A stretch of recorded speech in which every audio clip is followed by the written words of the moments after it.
Good morning. I'm Dr. Kanchitha Samararathna. I'm the Deputy Regional Director of Health Services in Goal. So today we are going to discuss about the financial management during post-internship. Some of you will appointed as a head of the institutions like MOHs or MOICs. MOIC means medical officer in charge. Even though your designated post is medical officer, sometimes you have to cover up MOIC post. So let's see the objectives. Our objectives are the brief description of government service and what is the extra duty and what is overtime, what is the difference between that, and some allowances like compact allowances, and how to claim the PH and Sundays, how to get your arrears in your salary, and the basic things you have to know about the petty cash, pool money, and purchasing, how to purchase something in your institution. So how to handle the government income.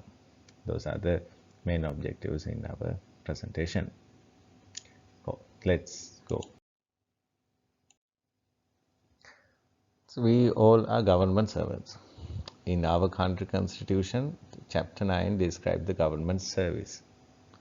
Discipline is a fundamental thing in government service. So what is discipline in the government regarding the government servant? So actually the discipline is defined as expected behavior under normal circumstances. So the immediate question is, who expected? Actually the government expected. So what is the expected behavior? So where is it? How can we find it? Let's see. Do you know what is the expected behavior from you? Government expected behavior in under normal circumstances. As a government service, government servant, government officer, you have to know that. It is written in our medical service minute. So did anyone read that? So I invite you, please read that. This is the high time to read that. So you can download it from the GMOA website in both Sinhala and English medium. Please read it out and then you know what is expected from you, what is government expected from you as a medical officer. So you have to work according to the service minute. Yes. At the same time, you have to work as a government servant also. So we have to work according to the E-code. E-code means establishment code and the financial regulations. We cannot neglect those regulations. So not only the E-code and the financial regulations, you have to obey the minister's health secretary's circulars, the provincial health secretary's circulars and other guidelines, protocols. So a lot of things you have to consider when you are going to work. The E-code and the financial regulations, the fundamental thing. It's mandatory, even though you are like or not, you have to obey that regulations. It is clearly mentioned in the E-code chapter 47, the adherence to the establishment code, financial regulations and other provisions. All public officers shall adhere to the provisions of the establishment code and the financial regulations and amendments made to them from time to time. Public administration and treasury circulars issued from the time to time, and circulars, regulations, standing orders, a lot of things. You have to obey that. It is the law. So let's see what is the extra duty and overtime. Extra duty is a victory of a GMOA. It is exclusively for doctors. All others claim overtime. OT is claimed for your extra time, but extra duty is claimed for your extra work. Actually, the extra duty is not in the E-code. Let's see how to calculate the OT rate. Then you will understand that. OT rate is calculated by 1/8 of your daily salary. Then how to calculate the daily salary? It is calculated by the grade mid salary divided by 30. That means your grade mid salary divided by 240, then it's come the overtime rate, right? Then let's see how to calculate the extra duty rate. It is calculated by your grade mid salary divided by 79, almost 80. So that means extra duty rate is 3 times higher than the OT rate. In other words, extra duty 4 hours equal to 12 hours of OT hours. Both are quantified by hours. Yes, it's true, but the rate is 3 times higher than the OT rate.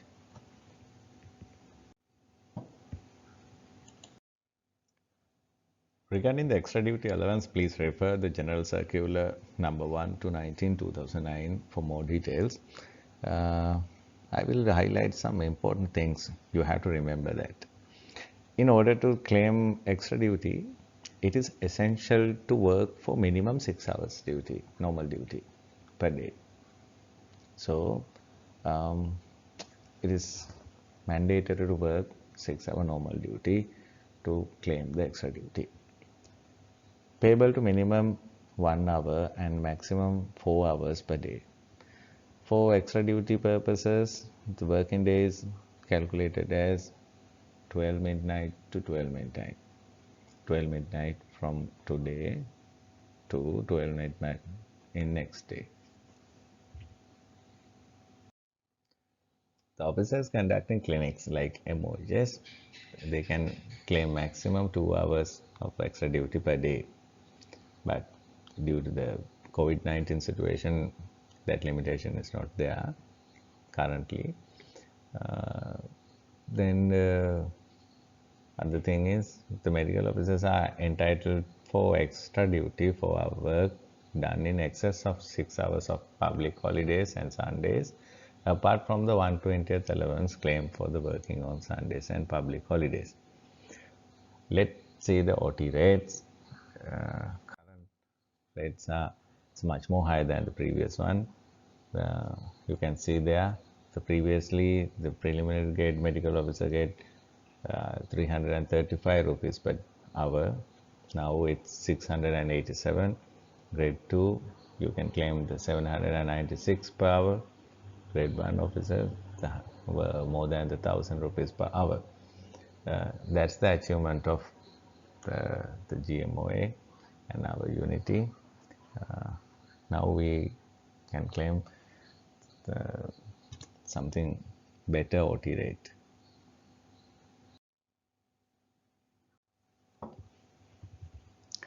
In addition to OT, if you work at outside of your allocated working place, that means like relief duty or some supervision duty, you can claim the compact allowance. The eligibility criteria for compact allowance are minimum more than 6 hour continuous duty should be performed outside the allocated place, and that place should be situated in the more than 4 kilometers away from your allocated working place. So if you spend more than 12 hours, as you see, you can claim 1000 rupees per day as a compact allowance. If you only spend more 6 hours, you can claim half of it. That means 500 rupees.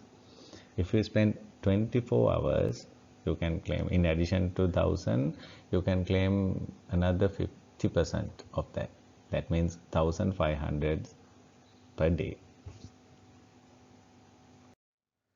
So this is the form you have to fill to claim the compact allowance. The number is general 177. The පොදු 177. You have to complete all the relevant details completely and correctly. And requesting operator should sign both places. ඉල්ලීම් කරන නිලධාරියාගේ අත්සන and the below there's another place to sign it is said you received that money. Then details of the voucher should be tallied with your diary, details of the diary, and details of the running chart. It is mandatory. Otherwise, it's audit query. So please double check, triple check whether your claim form and diary and the running chart is all are tally with each other. That should be mentioned in front side of the form by subject clerk. Don't recommend until subject clerk is says whether yes, I checked with the diary and I checked with the running chart and all the claim form details are tally with both documents. Otherwise, you will be in trouble as a head of the institution. So, the recommended that form should be recommended by the head of the institution. The head of the institution should sign and put an official stamp. Those are the very simple things, but always make those simple mistakes. Then your claim is getting delayed. The consequences of delaying claim we'll discuss in next few slides. So please do not do that. As a MOIC, as a MOH, you have to fill it out and you have to send it others forms also. So keep it in your mind. The main thing is that claim form should be tally with the diary and the running chart. Keep remember that.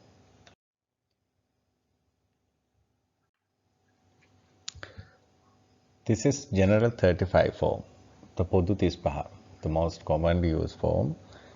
We use this form to claim the PH and Sundays.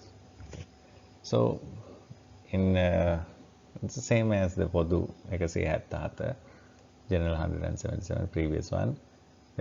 You have to sign prepared by place and the signature of the payee. The back side of the form there's a place for put a stamp, so please sign both places.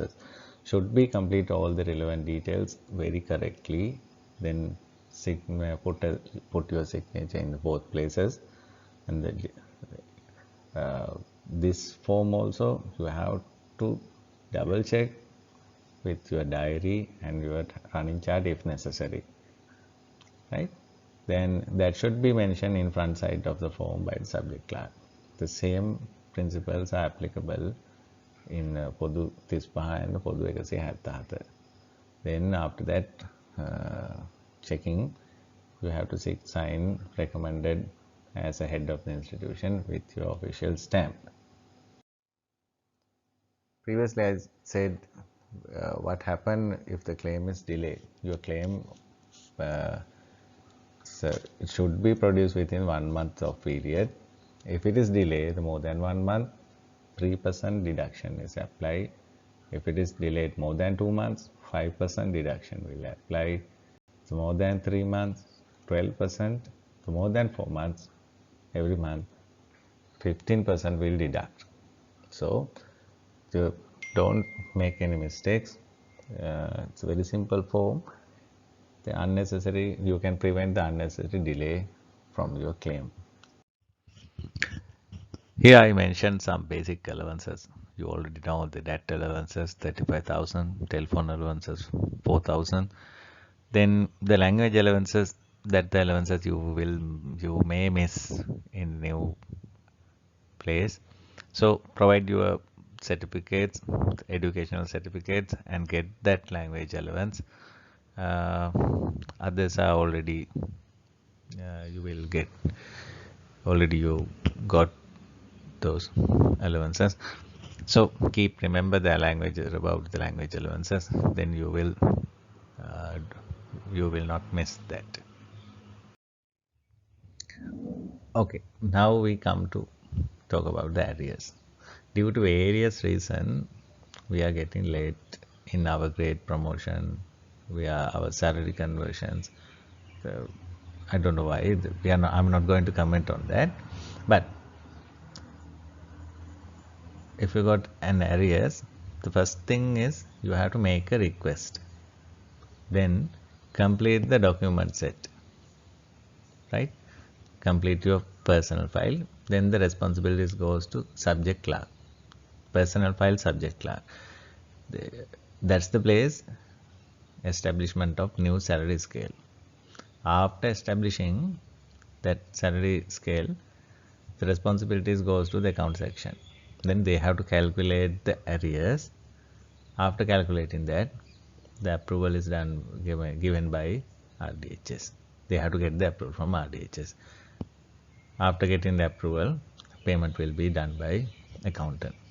So process is initiation with the request letter. So keep it in your mind, you have to make a request, otherwise your arrears getting delayed by day by day delay. Okay, let's see the financial management as a MOIC or MOH, that means head of the institution. When you go there, you will get the petty cash book, Suluak Mudal Pota. That should be balanced daily basis. That balance money should be kept in the safe.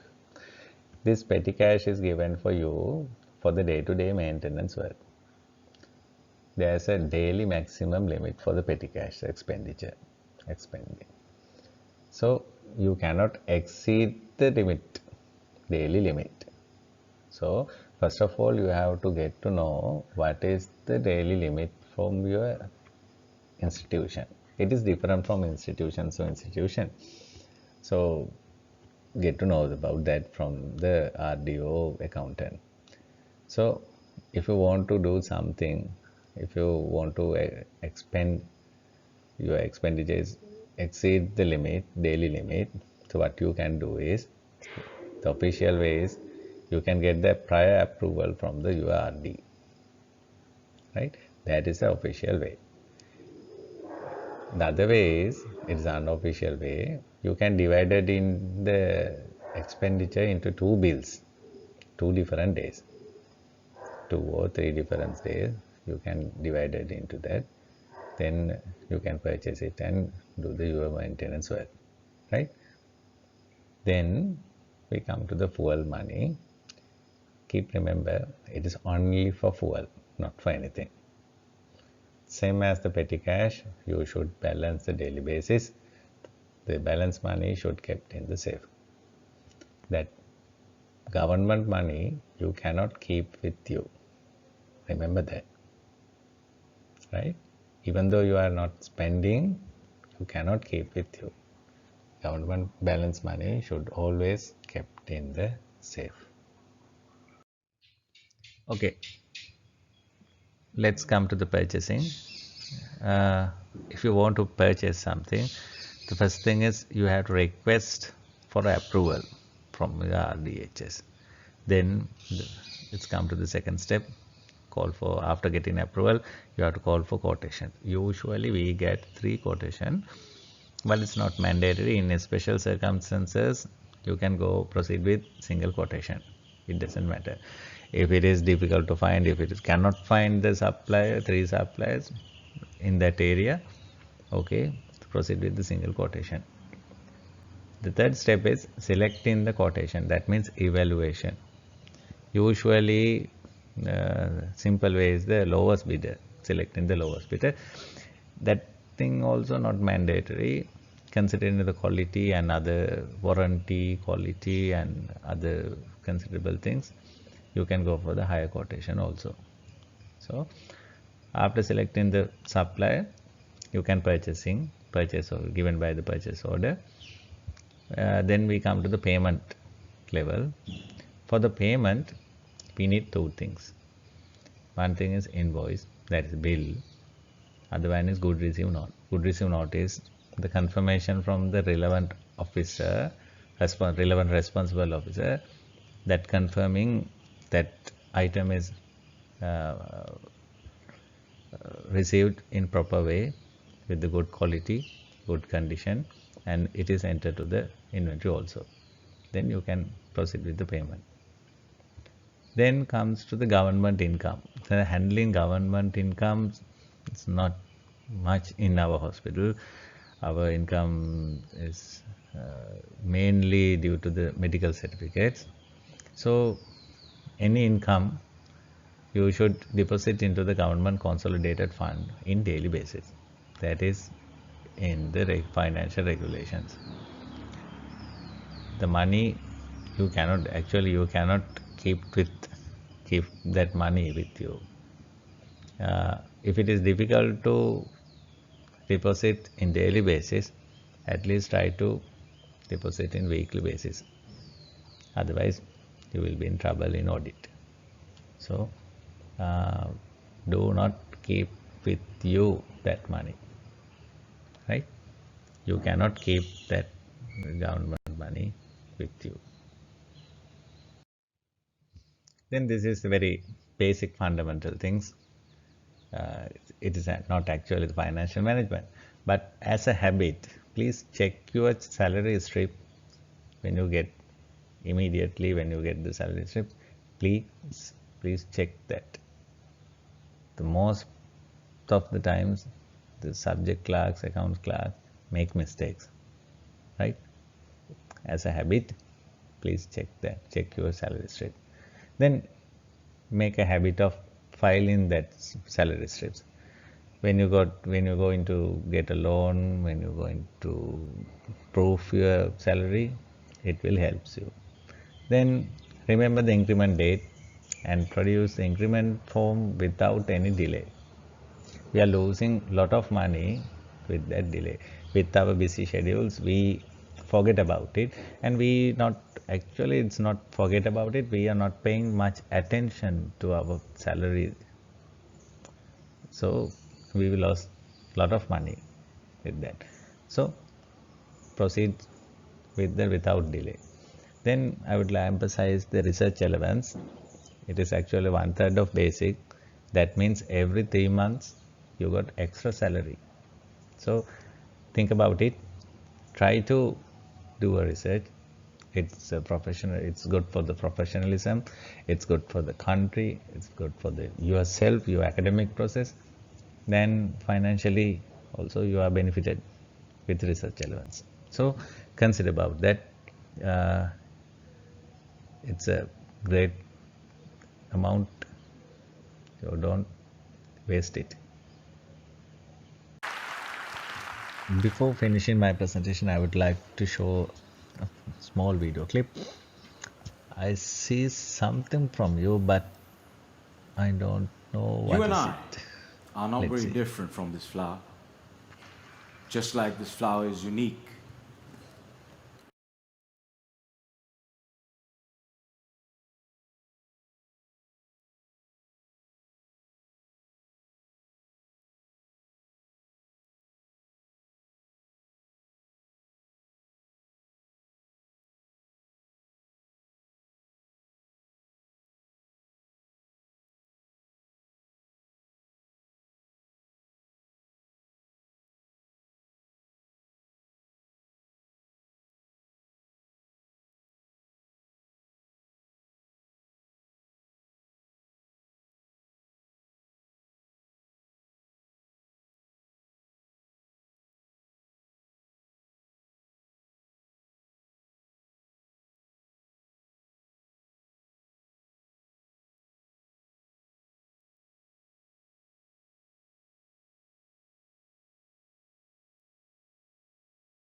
all.